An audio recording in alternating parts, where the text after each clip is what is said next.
नमस्कार, मैं हूँ प्रियंका और आप देख रहे हैं राष्ट्रीय जगत विजन न्यूज।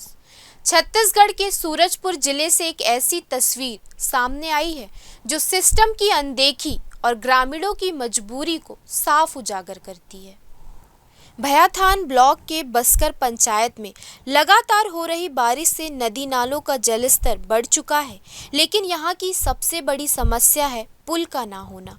स्कूली बच्चों को रोज इसी उफनते नाले को पार करके स्कूल जाना पड़ता है।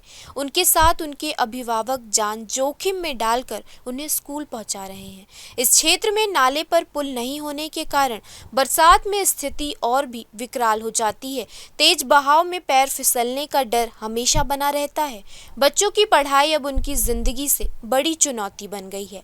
स्थानीय ग्रामीणों ने सालों से पुल निर्माण की मांग की है, लेकिन आज तक ना तो कोई सर्वे हुआ, ना कोई टेंडर निकला और ना ही प्रशासन ने कोई पक्की कार्यवाही की। सवाल ये है कि क्या पुल के अभाव में हर साल लोग ऐसे ही अपनी जान खतरे में डालते रहेंगे? क्या किसी बड़ी दुर्घटना के बाद ही प्रशासन जागेगा? फिलहाल इस खबर में इतना ही। देश प्रदेश के खबरों से अपडेटेड रहने के लिए हमारे चैनल को सब्सक्राइब करें और नए खबरों के नोटिफिकेशन के लिए बेल आइकॉन जरूर दबाएं। नमस्कार।